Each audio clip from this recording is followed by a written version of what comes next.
আসসালামু আলাইকুম বন্ধুরা, কেমন আছেন? আল্লাহর মতে আমি ভালো আছি। আপনারা কেমন আছেন জানাবেন। কিন্তু বলছি আমি আর শাক চাষবাস করেছি, সেগুলো আপনাদের সঙ্গে শেয়ার করছি ছোট্ট একটা মিনি ব্লগ নিয়ে। এখানে পালং শাক লাগিয়েছিলাম, জানেন পালং শাকগুলো তেমন একটা হয় না, কিন্তু মূলো শাকটা দেখুন প্রচুর হয়েছে। আর কারিয়া পাতা গাছটা আমার হয়েই ছিল না, কিন্তু সার দেওয়ার পর ওটা আবার হয়েছে জানেন, তাই। আর মূলো শাকগুলো পুরো ভরে গিয়েছে। আর এখানে দেখুন ধনে গাছ লাগিয়েছি, কিন্তু যেমনই বলেছিল ভিজিয়ে ফেলে দিবেন হয়ে যাবে। তারপর কয়েকদিন প্রচুর বৃষ্টি পড়লো না, এর জন্য মনে হয় বীজাগুলো নষ্ট হয়ে গেছে। একটু একটু বেরোচ্ছে, বা তাও দেখছি একটু বেরোচ্ছে। আর বেগুন গাছগুলোই আমার অনেকটাই বেগুন গাছ হয়েছে, এক একদিন এক একটা বেগুন গাছ মরে যাচ্ছে, আবার হয়ে যাচ্ছে। আর এটা কালো জামের গাছ, এটা অরিজিনাল বীচের গাছ আর কি হয়েছে। কেন, বীচের গাছটা হলে অনেক দিন অনেক বছর মানে ফল দেয়, মানে আমার নাতি পুতি সবাই খেয়ে নেবে। কিন্তু বিলাতি গাছ লাগালে মানে অনেক বছর চলে না, মানে 5-6 বছর ফল দেওয়ার পর মরে যায়। এবার বেগুন গাছগুলোই পোকা লেগে গেছে, পোকা লাগার ঔষধগুলো এনেছি মারবো বলে, এই জন্যে। আর লোটে শাক দেখুন বৃষ্টির আগে বিচাগুলো ফেলেছিলাম, কিন্তু বৃষ্টিতে তো সব নষ্ট হয়ে গেছে জানেন। এতটাই মানে কষ্ট হচ্ছে।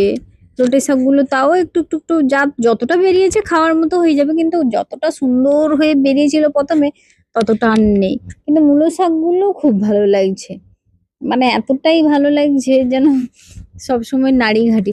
ঘুম থেকে উঠেই জানেন তো সকালবেলা আগে দেখতে গিয়েছি ধনে গাছটা বেরিয়েছে না বেরোয়নি, যে দেখি না, মানে খুলে দেখি একটু হালকা হালকা মানে একটা দুটো গাছ বেরিয়েছে, তারপর বেরোয় না, মনটা খারাপ হয়ে গেল।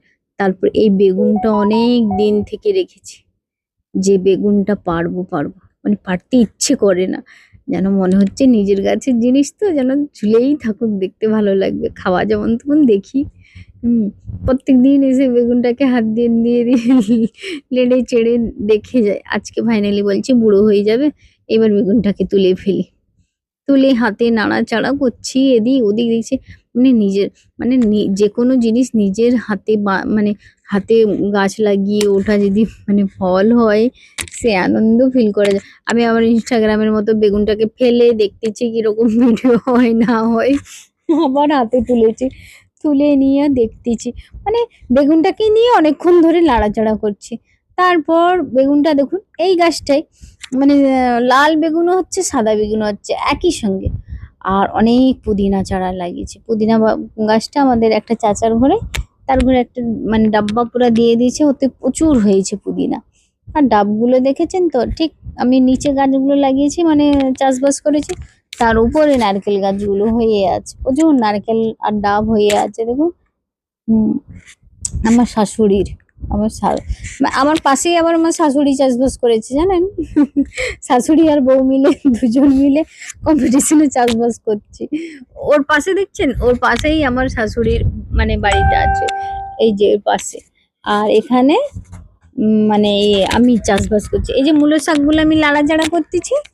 এই যে ঘাসগুলো হয়েছিল, আমি যে ঘাসগুলো বেছে নিই একটা একটা করে, না হলে আবার কি হবে। আর সব ফলের গাছগুলো মানে একটা মানে লেবার লাগিয়ে সব চটিয়ে টটিয়ে সার টার সব দিয়ে দিয়েছে, সবকিছু করে দিয়েছে।